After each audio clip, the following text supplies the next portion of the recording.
What is good, YouTube? It's Rico the Foxhead here, and I've got another deck profile for you guys. This time it is Genex Mermail. For those of you who don't know, Genex Mermail is the original Mermail build that was ran when Abyss Rising came out, and it used Genex Undine and Genex Controller as an engine to quickly spit out the Atlanteans to get Mermail, Abyss Megalo, and Mola Glacia and stuff. It fell out of favor when Mono Mermail became a thing.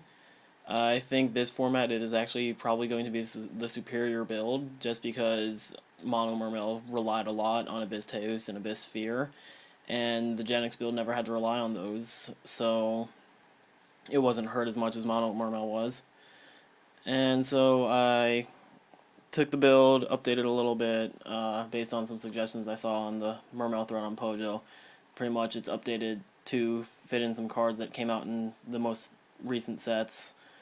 And it's been testing really well, so let's get into it. It is 42 cards as opposed to 40. I normally don't go above 40. But with Genex, you don't want to draw Genex Controller just because it is really awful to draw because you need it in the deck for Undine. So bumping to 42 decreases the chances of drawing it, but it's not like a drastic amount, but every little bit counts. So yeah, for the monsters we got 2 Genex Controller, 1 Mermail Abyss Lead, 2 Megalo.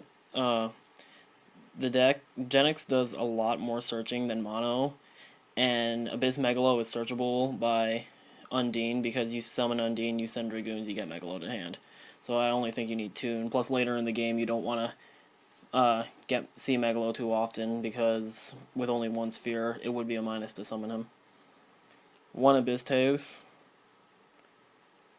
2 Abyss Gund. Genex didn't run this at first, just because there were so few Mermails that were actually run, now that there's more between Lead and Teus and everything. And plus with Fishborg Archer being a thing, I think Gun is useful in the deck now. 1 Lind, as opposed to the 3 I was running in the Mono build. This is because, like I said, the Genex build doesn't rely as much on Mermails, so you don't need to have Lind as a floater. So 1 Lind to complement the 1 Sphere works really great in this type of build. 2 Pike, just more often than not you're going to be searching Genex Undine off of this guy, so you don't really need 3 because he's not as vital. 3 Atlantean Dragoons, 2 Heavy Infantry, 3 Marksmen, and then we got 3 Deep Sea Diva, 1 Fishborg Archer,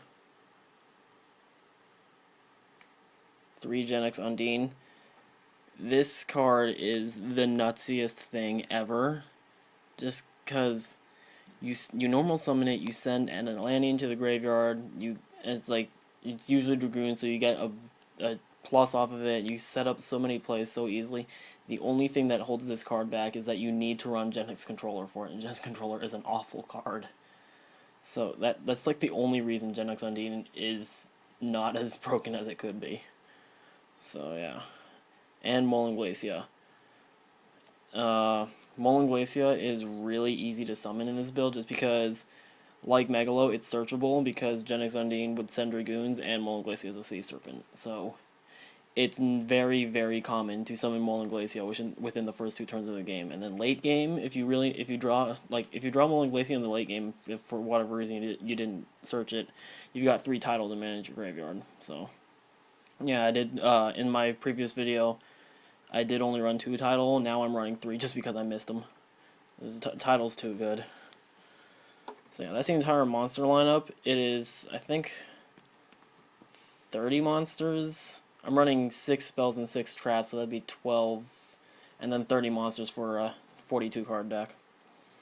For spells, we got Allure of Darkness. This is because it's a way to make use of the Genex controllers in your hands, and you will always have a Genex controller in your hand at some point, just because Undine is so important to the deck. And it's a dark, so Allure of Darkness gives you draw power while getting rid of the Genex controller. And although this is a great idea, always side out Allure of Darkness game 2 and 3, because games 2 and 3 you will almost definitely see a Mind Crush being sided in. And if you play Allure of Darkness, your opponent will instantly know you have Genex Controller in your hand. They'll chain Mind Crush, call Genex Controller.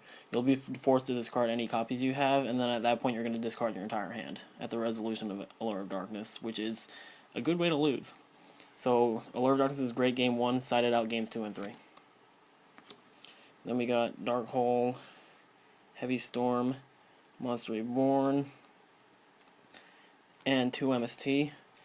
I took out Pot of Avarice, and unlike older Genex builds, I don't run Salvage.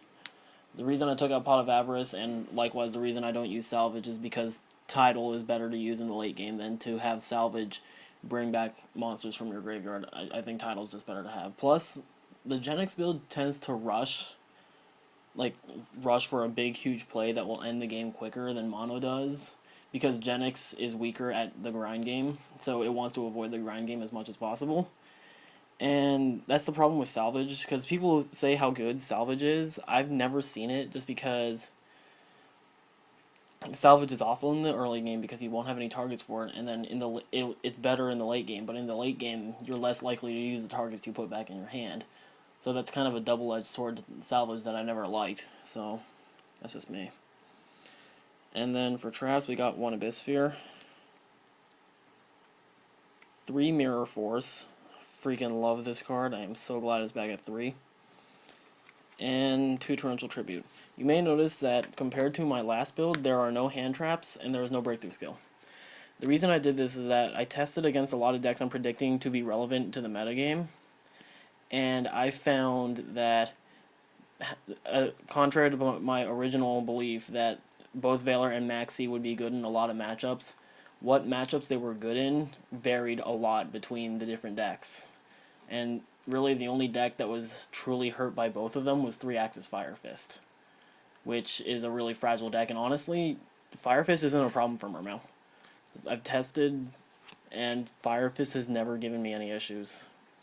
So I ended up siding the Valors, and I sided Maxi. I switched Breakthrough out for Valor and sided them. If I were to main any of them, I would pick Breakthrough skill. I'm not entirely sold on it yet. Breakthrough is great for the Evil Swarm matchup, but I don't know how popular Evil Swarm is going to be this format, just because it doesn't kill as many decks as it did before. So yeah, that's why I did that. And I also found that Bujin was a particularly difficult matchup, just because Turtle could shut down the infantries, and you couldn't take their Yamato with Big Eye and things like that. And then Crane would make it so I couldn't run over anything. So Bujin was actually a huge problem. So that's why I put in Mirror Force and Torrential Tribute, because those deal with it. And it's when Bujin is the one deck that's giving me a lot of trouble, and then I don't have as much of an issue with the other decks that I was testing against, I'm going to put in some hate for Bujin. And then my extra deck, there's really only one difference in my extra deck compared to my last one. It's, let's see, I got 1 Gaios, 1 Dragosack, 1 Big Eye, 1 Master of Blades, Abyss Dweller, Bahamut Shark, Abyss Trite, and instead of Zen Mines, I am using Temtempo. And this is just in case I run into an Evil Swarm deck. I can summon Temtempo and take the last piece off of Ophion so I can special summon again. And this is just because I don't rank 3 often. Honestly, if I ever wanted to rank 3, it would probably be summon Temtempo. Like, the instances where I had 2 level 3s to make a rank 3, they usually ended up becoming fuel for Megalo. So Temtempo was the only rank 3 I'd ever want to summon, and it's in that rare instance where I run into a Rogue Evil Swarm deck. For Synchros, we've got Trishula. One thing I think is a massive perk to Genex over Mono is that Trish is so easy to make. Just between the ways we already had to make Trish, there is also, if you can get Dragosack out, which isn't that hard, you detach, you make 2 tokens, and then you summon Genex Controller. And then that's a Trish. So that is a massive perk I like about Genex, is that Trish is so easy to make. Crimson Blader, Scrap Dragon, Gungnir, Duloran. I've actually been summoning Duloran a lot less, just because every time I can make Duloran, I can make Trish too. Catastor, and Armarum. Side deck hasn't changed that much. We got 2 Aqua Spirit, 1 DD Crow. I dropped to 1 because, once again in testing, I found the only deck I was really siding it for was Fire King. And I kept one just because for Fire King, the only other thing I side is Debunk. So I wanted to have more to side against Fire King. Although Fire King also isn't as much of a problem as I thought it would be. So I don't need to side a lot for it, but DD Crow would definitely help. And then it can help against other rogue decks. 2 Effect Veiler. 2 Maxi. The 3rd MST. 2 Debunk.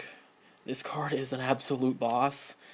I have won so many games in testing and lost so many games in testing just because of a debunk that got played.